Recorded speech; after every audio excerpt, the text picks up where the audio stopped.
today we're going to look at one simple application from Pinan number 2. Pinan sono ni, heian nidan. It just depends which style it's used in a lot of styles. I talk about the different levels of understanding of kata. The first level is simply understanding the moves and applying them. The second level is what I call Shin-Gi-Tai, or being able to break them down and apply them mentally, apply them with energy, and apply them with good skill. The third level is Bunkai, and the Japanese verb bunkai suru, means to compartmentalize or break down. When you take the bunkai and a kata, you break the techniques down and drill them, and you need to drill them probably in a two-man situation. Arguably, some people say that the two-man application of the kata came before the single-man execution of the kata. Okay, so the kata were just a way to put the techniques together, but the reality is that the value of the kata lays only in the ability to apply them. So the third level is bunkai, the breakdown and drilling of the particular techniques. And the fourth level is oyo, or the application. Bunkai, oyo are used together. Most people, when they talk about bunkai, they talk about applying the techniques of the kata. Strictly Japanese, oyo, the oyo is the application, bunkai is bunkai suru, to break them down. The particular technique we're referring to is the last couple of techniques out of Pinan sono ni. So the particular technique we're talking about here, boom, kick, there, boom, and here. From this technique, we turn 1, 2, 3, 1, 2, 3. Okay, to do it in, facing the camera, I'm going to be here, 1, here, turn, 1, 2, 3, 1, 2, 3. So some people will go 1, 2, 3, or they'll go 1, 2, 3. I use the count 1, 2, like that. The reason being, it's the oldest trick in the world, and I was actually watching Jesse Camp. He did a really nice interview with Michael Jai White, great guy, great coaching guy, and Michael Jai White used the attacking technique, which this particular move is good for. For a safe block, of course, there's always exceptions to the rule, but for a safe block, you block a right kick with a right arm and a left kick with a left arm. If I'm in this situation here and Mitch throws the front kick, if I block with the left arm, that's fine. But if I block it a second time, that tells Mitch it's a habit. So as I drop my hand, it just goes crack and hits me in the head. Okay, so this is why when he throws the right kick, I block with the right hand. And notice, I never block two hands. I'm here, there, but he did a question mark kick. Oh, at least his hand is my short policy, it stays up. So when he throws the kick, bang, I've gone to block it, and he's tricked me, I've caught like that. Kyokushin Australia had a fantastic fighter many years ago named Mark Tyson. If you're out there, Mark, shout out to you. Mark was one of the best, and I believe in the 5th World Tournament, I could be wrong, but I think in the 5th World Tournament or the 6th World Tournament, Mark got the fastest knockout. He had just a mind-blowing switch left, right roundhouse kick. Used to get everyone. And he fought one of my old students, Gary O'Neill. I think it was Gary's first or second nationals. Gary was only about 16 or 17 at the time. And because Gary's habit was no matter what happened, this hand would stay there. Mark Tyson did his technique and it would bamboozle guys. It was beautiful. But because Gary's habit was simply to have his hand there, even though Gary didn't see the kick, every time, I think about 6 times in the fight, would have knocked him out. But luckily for Gary had his hand up. So that's why you block right leg with right hand, left leg with left hand. So when the kick comes, boom, I want to make sure my elbow's low. It goes left kick, boom, I get that elbow low there. It's important too because if he fakes the front, it goes body kick. I need to be able to have my elbow low and pick it up. Okay, now that sets up the technique that we're going to do today, which is the technique that Michael Jai White showed Jesse in camp, which is why you never block a kick down and drop the hands because he pokes you in the eye or punches you in the face or taps you in the forehead or anything like that. It's the oldest street fighting trick in the world. Look there, kick him there, punch him in the face. Okay? So that's why when you block, first thing you do is you never take your eyes off your opponent. And that doesn't mean watching them here, that means watching them there. The second thing is, as the kick comes, this hand is already up. Okay? It also means that when you block, you don't leave your hand down, you bring it up. Okay? I'm here, pause for a sec, there's my default position. Block the kick, back to default. Block the kick, back to default. Block the kick, back to default. Now, if you was to bring that hand up, throw the kick, and punch me in the face, I block the kick, bring the hand up to default. Block the kick, default. Block the kick, default. Now, I'm not necessarily raising my hand high. If he doesn't throw the punch, blocks the kick, my hand comes to there. But because he's hitting my arm is just naturally following it up. So, block the kick, block up. That becomes really, really important. No, the pin and kata not using goes, yes. Yeah. Okay. Mike remembers them 50 years ago and stopped. Just in case you guys are wondering, yes, Mike has been training for more than all of us. Is this why Marshi Getty is imperative to learn? Is this what? Yes, it is, Marco. Not only is it imperative to learn, but it's imperative to learn how to block it. Next week, I'm going to show you a drill that I developed that will help you learn how to block around, how to kick strongly and powerfully and properly, even though your partner may not necessarily be able to kick high, which is the case for most people our age. Can I say that? Yes, I'm definitely in that bracket. Anyone over 40, your hips get a little tight. Okay, so it's really important that you recognize why it all ties together in the bunkai, blocking the right with right and making sure that that hand returns naturally to default position.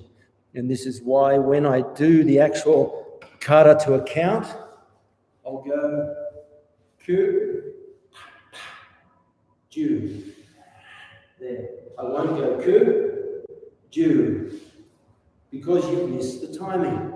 He blocks the kick, and you get punched in the face. Miyagi Chojun Sensei, in his rules of kaisai, he points out that you should not be deceived by the embusen. That isn't just the line of the kata, it's also the timing of the kata. He points out that there is no pause, that everything happens quickly. If you've ever been in a real fight, you recognize that everything happens very quickly. So you're not going to go here, one, pause for a sec, and then bring the hand up. It's got to be 1, 2. And in fact, to the point where some styles literally go 1, 2. I don't personally like that because it's not that it won't work. In fact, you'll find that move actually is very, very practical. But I think to develop the right body mechanics, you've got to bring the hand back a little bit. 1, 2, there like that. 1, 2, not 1, 2. I just think that biomechanically it's not as strong, but under pressure against a strong opponent in the moment, that may work perfectly. This is why it's really important now to get that correct arm. Because the bunkai application, and as you know, and even Jesse quotes me all the time, very nice of him, but a block is a lock, is a blow, is a throw. Using this particular technique as an illustration, he throws the kick, block, he throws a punch. There's a block. Okay? A block is also a lock. So as he throws the kick, I come up and I lock, and it can also be a blow there with the elbow, or even if he throws a kick and doesn't throw the punch, or he does there, bang, bang, that forearm, that upper block becomes a nice forearm jolt right across the jaw there. It's very, very strong. We are now using that particular technique in the kata. 1, 2, 3. We're going to use that. We're going to turn that block, strike. Some people even withdraw and do a spear hand into the eyes, scraping across the eyes, down the eyes, across, like, and poking the eyes when you got. That's a different thing. To make this lock work, it must be done with the correct arm. And I'm going to show you why. He throws the kick and punch, bang, boom. I blocked his right arm with my left arm. And a lot of people teach this, and I would bet London to a brick that you wouldn't make it. If you do this, you can't make it work against a very strong, skilled, non-compliant opponent. It just won't work. What I mean by that is, here's the technique. I lock in, and I lock the arm, and he just pulls it straight out. Even if I capture his elbow now, and I try to lock it in, I can't stop it when the hand is this hand up. It just will not work. I'm going to fight it, and he gets it out. He will get it out. 99 times out of 100, he'll get it out. The only other time is if there's a large strength discrepancy. Okay? On the other hand, when I do it with the right arm against right arm, when I lock this in now, he's not getting it out. Mitch can even feel the difference. So he tries to get that out. I've got no hope of getting this out. He's got it, he's not getting it out. Isn't that interesting? This arm, it just slips out. This arm, even if he tries to jerk it out, he can't get it out. And look, wrist lock, bang, crack, snap the wrist, here like this. So, the block, boom, bang. The block becomes the lock, there. The blow, elbow on the jaw, becomes the throw. So we'll go widescreen for you. There's a very sophisticated technique we use to go widescreen. I tip the computer screen here, and we step back. How about that? He throws the right, I block left and left. Looks good, works on paper, and you'll see it in seminars all the time, but the reality is it just won't work. Because when I lock in here, even if I do my best to lock it in, it's too easy for him to get out. So I have to make sure I do the correct technique, which is like we were saying, even if he throws a body kick, boom, I jam it, but I take it away with my right hand. He throws a front kick, take it away with my right hand. It's the same thing. Now he throws the front kick and oiski, front kick, oiski. Now what happens is this hand locks in. See that? The beauty of this too is, if I go this hand, look, and he tries to punch me with the other hand, he just punches me with the other hand. When I do it with the correct arm, and he tries to punch me with the other hand, he can't punch me with the other hand. Okay? And to turn the blow into a throw, I'd use the body replacement theory. And I'm simply moving out of the way and replacing my body with his in a downward spiral. As soon as I feel that his balance is gone, I call it timber. As soon as I feel timber, we're back here. There. 1, 2. As soon as I feel, lock it in. You can ask your partner to work their way out of that. The whole key is, if I want to lock up any joint, mainly here, I want to lock up the shoulder. The trick is to lock up the next joint to it. If I want to control his shoulder, I need to control his elbow. Otherwise, it has too many ways to get out. So if I want to control his shoulder, I simply lock his elbow, and I lock his elbow on my chest. You could say, well, why don't I do the same thing when I use this arm and lock it on? Because you can't get the correct hand. I've locked his elbow right on my chest, even in the crook of my armpit there. Lock it in. I try not to use grips, because in a hard, long fight, your hands burn up when you use grips too much. I don't want to use grips, I want to use levers. So I'm going to use my arm here, my arm there. You notice I'm not closing my hands, I'm simply using the bones of my forearm. Here like this, good. Now look, when I squeeze my elbows down, watch Mitch's. Even when he resists, boom, see that? As he resists, look, I simply turn. As soon as I feel him going down, I release the grip, but hold on to the grip if you get my grip. Boom, you can pop the elbow there, knee right, and finish. Or, if you like, you have a wrist lock as well. Once again, kick comes, boom, arm up. I chop down the up block, there becomes a lock. Upper block becomes a lock in there. See that? I lock that in. Tie it into my body so I have optimal leverage. I have more and more of my body connecting to his shoulder and elbow.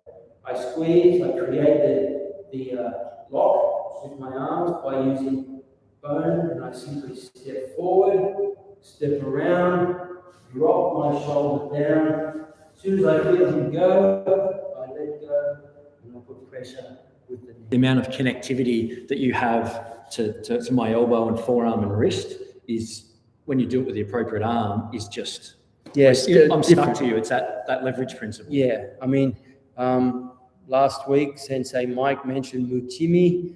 In my parlance, I just call it connection or leverage. And leverage is simply using more and more of my body against less and less of his. We demonstrated that last week. That is the bunkai that I choose out of Pinan Sono Ni. Now, whilst you're here, I have something to show you. How to Be Your Own Bodyguard. 3rd edition by Nick Hughes. There's a very few books that I recommend everyone from every style get. Of course, I recommend Masayama's books to Kyokushin people, but if you want to take your training to a more realistic level, you got to get this book. There is a Kindle version as well, which you can get, which is cheap and tips. Do yourself a favor and get a copy. This is Nick Hughes' book, How to Be Your Own Bodyguard. I recommend it to not only every student, but every instructor, because this will point out the difference between what you're teaching as a martial art and what you need to know as a serious form of self-protection and self-defense. They're cheese and chalk. That's really worth getting. Yeah. So anyway, that is the Bunkai application from Pinan 2. I hope you enjoyed that. It's a really practical technique. I just want to show you the close-up of it whilst we're here close to the camera. It must be right arm with right arm, not right arm with left. There, if I go left arm on right arm and lock it in, there's too many ways for Mitch to escape. And you think I'm being slack and lazy to prove a point. I'm not. I'm serious. If you block that with left and lock it with left, you have pretty well zero chance of rescuing it unless there's a huge weight and strength discrepancy. On the other hand, when I block right with right and lock it in, it ties in so much stronger to my body. Right here, I can feel. It feels like a vice a little bit, even on my humerus. Yeah, and if I was to really put pressure down on it, it ties it. And then another thing you can do is lock that wrist in. He's about to tap, but I won't do it because of that. Lock the wrist in, and then turn the circle, and he just can't go anywhere. If you try and do that external rotation, with the left arm, he just fights it. It's too easy for him to fight it back in. You can't do it because the only thing stopping his forearm is my wrist. But when I go this way, it's my whole shoulder and arm stopping him. So when he tries to push in with that arm, it's just like I don't even have to breathe differently. It's so much stronger. So it's really valuable and really important that you get that right arm. Practice that a few times. Anyway, there you have it. If you've got any comments, please put them in. If you also haven't subscribed, do so. It's not going to hurt you, but it'll help to grow my channel. And if you can spread the link around to all your friends, tell them there's two guys you can hardly tell apart. You know, we even wear the same clothes. Look at those faces. You can't tell them apart. Guys, experiment. Don't take my word for it. Try left arm against right and then right arm against left. Lock it in. Use the leverage. Increase the amount of connection to your body. A block is a lock, is a blow, is a throw. Thanks for coming along. Good to see you. Thanks, Mitch. Thank you. Good on you. Thanks, guys. Look forward to seeing you soon.